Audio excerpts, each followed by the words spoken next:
Hello प्यारे बच्चों, स्वागत है आप सभी का हमारे चैनल पर। आप सभी को राधे राधे, जय श्री कृष्ण। तो बेटा, आज आपकी 8th ग्रेड अभ्यास पुस्तिका हिंदी कक्षा 5 की क्लास होने वाली है, क्लास नंबर 18, जिसमें मैं आपको आपका पाठ 18 करवाऊंगी और उसका नाम है रानी अवंतीबाई।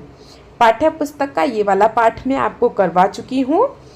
अब ये आपकी 8th ग्रेड है, दोनों का करना ज़रूरी है क्योंकि आपकी कक्षा 5 है, बोर्ड के पेपर हैं, तो ये दोनों में से पेपर में आता है। ठीक है, तो सब बच्चों ने पाठ तो पढ़ ही लिया होगा, जैसा कि मैं हर वीडियो में आपसे कहती हूँ। चलिए तो चलते हैं अपने सबसे पहले प्रश्नों की तरफ सीधे, और सब बच्चे चैनल को सब्सक्राइब भी कर लें। चलिए, हम आ गए बहुविकल्पीय प्रश्न पर। सबसे पहले हम पढ़ते हैं प्रश्न 1। निम्न में से किस कथन से रानी अवंतीबाई के दयालु होने का भाव स्पष्ट होता है? रानी ने शासन अपने हाथ में लिया? नहीं। रानी अवंतीबाई ने अंग्रेजों से युद्ध किया? नहीं। रानी अवंतीबाई ने अंग्रेजों को बाहर निकाला? नहीं। उनकी दयालुता का कैसे पता चलता है? कि जो वो कैप्टन वॉडिंगटन था, उन्होंने उसे हरा दिया, लेकिन फिर भी उसे जीवन दान दे दिया, उसे मारा नहीं। तो हुई ना वे दयालु।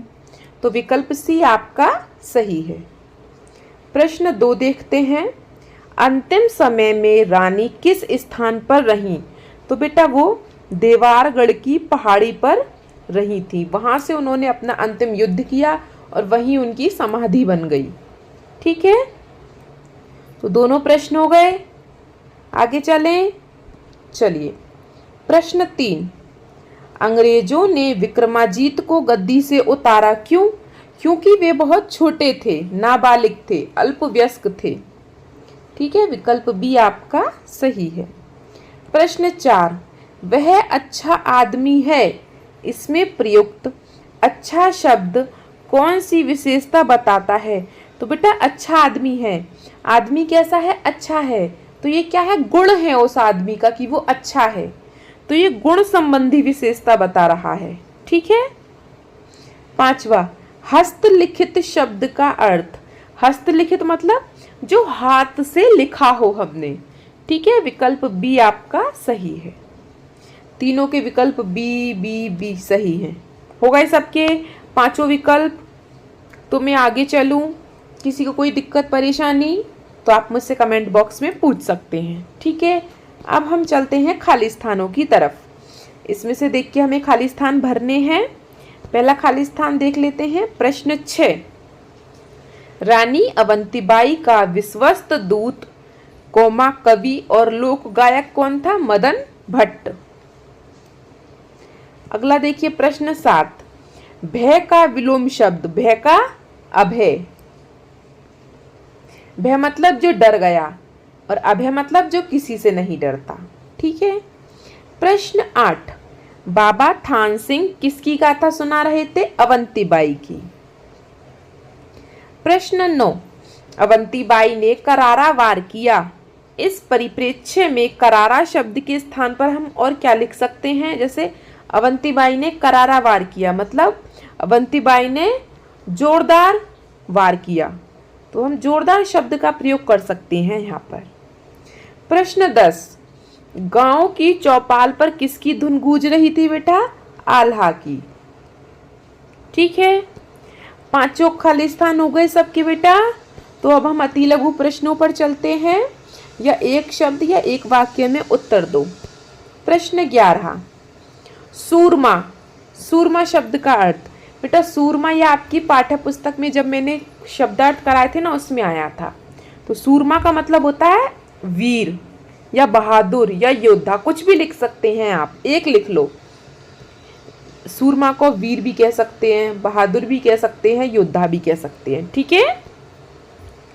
प्रश्न 12। रामगढ़ की रानी अवंतीबाई की कहानी कौन सुना रहा था? बाबा थान सिंह सुना रहे थे। ठीक है, रामगढ़ की रानी अवंतीबाई की कहानी गांव के वयोवृद्ध बाबा थान सिंह सुना रहे थे। सिर्फ यही तो लिखा है हमने, और तो सारा किताब में से ही है। ये रहा प्रश्न में से।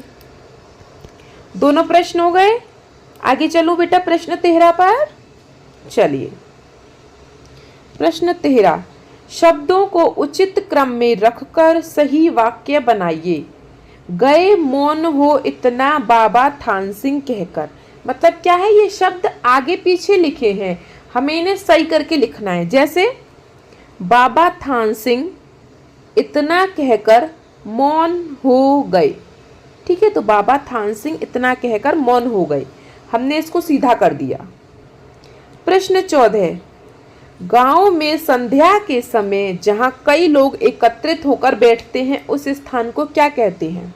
आपने देखा हो बेटा कि गांव में जब शाम के समय, संध्या के समय गांव के कई बूढ़े बुजुर्ग लोग एक स्थान पर या एक पेड़ के नीचे जाके बैठ जाते हैं, तो वो स्थान को क्या कहते हैं? चबूतरा या चौपाल। ठीक है, हो गए सबके अति लघु प्रश्न। किसी को कोई दिक्कत परेशानी अगर हो तो आप मुझसे कमेंट बॉक्स में पूछ सकते हैं बेटा, और कमेंट बॉक्स में मुझे अपना नाम और अपने ज़िले का नाम ज़रूर लिखें कि आप हमारी वीडियो कहाँ से देख रहे हैं। चलिए अब हम लघु प्रश्नों पर चलते हैं। प्रश्न 15, रानी टीला क्यों प्रसिद्ध है? क्योंकि बेटा रानी टीला मुख्य रूप से रानी दुर्गावती के शौर्य और बलिदान के लिए प्रसिद्ध है। ठीक है, आगे चलें। चलिए आगे चलते हैं। प्रश्न 16, अरे दुर्गावती हो गया इसमें, यहाँ पे दुर्गावती नहीं बेटा, ये अवंती बाई है। ठीक है, यहाँ पे अवंती बाई लिखेंगे, अवंती बाई, ये मिसप्रिंट हो गया गलती से। रानी टीला मुख्य रूप से रानी अवंतीबाई के शौर्य और बलिदान के लिए प्रसिद्ध है। ठीक है, ये दुर्गावती पता नहीं कहां से आ गया। चलिए प्रश्न 16 देखते हैं। अवंतीबाई के चरित्र की विशेषताओं को अपने शब्दों में लिखिए। तो बेटा रानी अवंतीबाई एक वीरांगना थी जिन्होंने 1857 के स्वतंत्रता संग्राम में महत्वपूर्ण भूमिका निभाई, जो महारानी झांसी की रानी ने शुरू किया था। उन्होंने भी 1857 के संग्राम में ही विद्रोह किया था, और ये भी तभी का है। उन्होंने वीरता, साहस, नेतृत्व क्षमता, देशभक्ति और दृढ़ संकल्प उनके चरित्र की प्रमुख विशेषताएं हैं।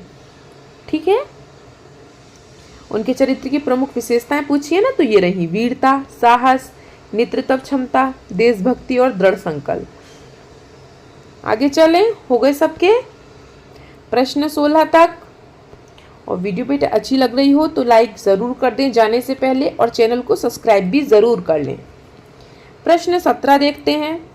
प्राचीन समय और अब वर्तमान समय में युद्ध कला में अंतर बताते हुए 3 बिंदु लिखिए। तो बेटा पहला अंतर क्या है? उपकरण और हथियार। पहले क्या था? तलवार, धनुष, बाण, भाला, और अब क्या है? बंदूक, तोप, ऐसी चीजें आ गई हैं। दूसरा, रणनीति और प्रशिक्षण में अंतर। पहले क्या था? सिर्फ युद्ध भूमि में ही युद्ध करते थे, एक दूसरे के किलों को जीतते थे। ठीक है, और अब आजकल पूरे देश को ही जीतने में लगे हुए हैं सब। पैमाना और प्रभाव।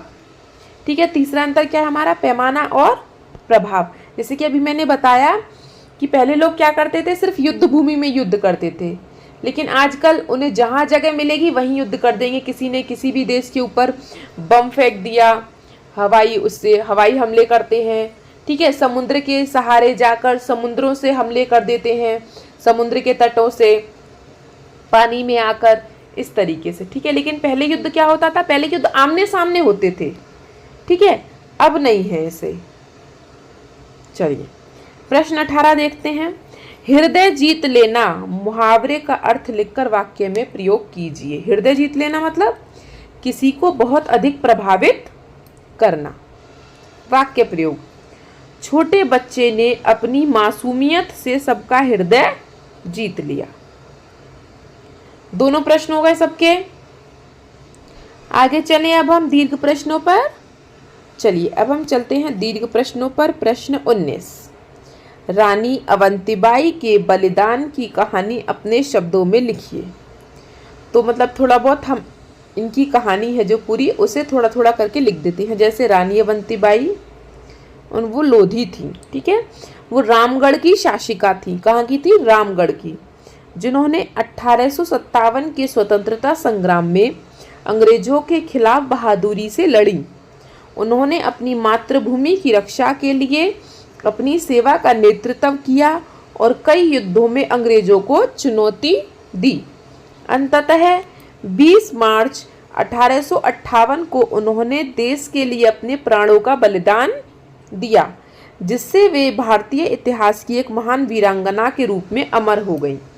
तो ये 2-4 लाइन है रानी अवंतीबाई के बारे में। ऐसे पूरा लिखने बैठेंगे तो कम से कम 10 पेज भर जाएंगे। ठीक है,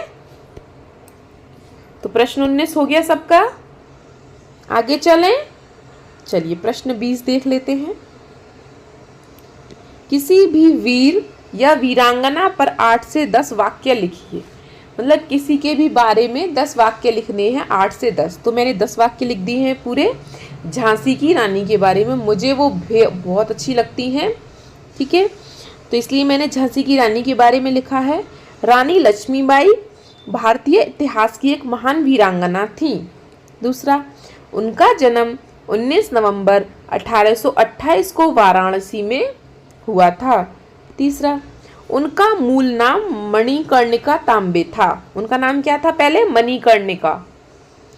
चौथा, उन्हें बचपन में मनु कहकर पुकारा जाता था। पांचवा, वे झांसी के राजा गंगाधर राव की पत्नी थी। छठा पॉइंट, 1857 के स्वतंत्रता संग्राम में उन्होंने अंग्रेजों के खिलाफ बहादुरी से लड़ाई लड़ी। सातवां, उन्होंने अपनी मातृभूमि की रक्षा के लिए किसका नारा दिया? मैं अपनी झांसी नहीं दूंगी। आठवां देखिए, उन्होंने अंग्रेजों के दांत खट्टे कर दिए और कई युद्ध में उनका सामना किया।